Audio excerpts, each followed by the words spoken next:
Tonight on the NewsHour. Casualty of the storm, a postman who slipped and fell on the ice has died. With Deborah Hope. Good evening. This week's blast of winter weather appears to have been responsible for the death of a Vancouver letter carrier. The 56-year-old man slipped on some ice and hit his head while he was delivering mail on Tuesday. At first, he thought he was fine, but later he had to be hospitalized, and last night he died.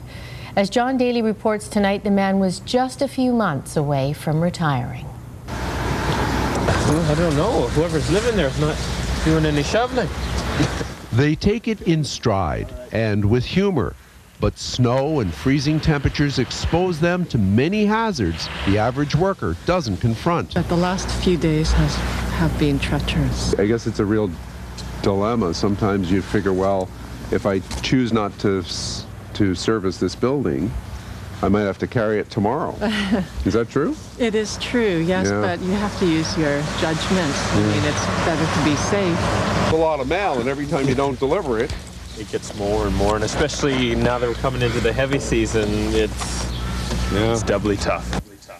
Now 56-year-old letter carrier Bob Jones appears to have paid the price of fighting the elements in the line of duty. He was delivering mail in an industrial area of East Vancouver when he was injured.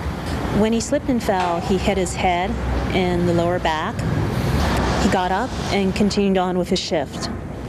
He reported to his supervisor and they filled out the necessary paperwork. His supervisor advised him to get himself checked out, go see the doctor, visit the hospital, but he declined.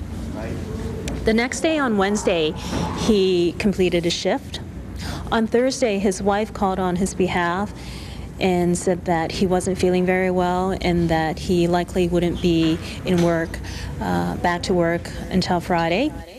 But Jones never made it. Apparently suffering from bleeding in the brain, Jones, who looked forward to retiring in April and spending more time with his 2-year-old grandson, died in hospital Thursday night. In 2005, there were 10,000 Canada Post employees on modified duties. 10,000 employees. That's more than most workforces.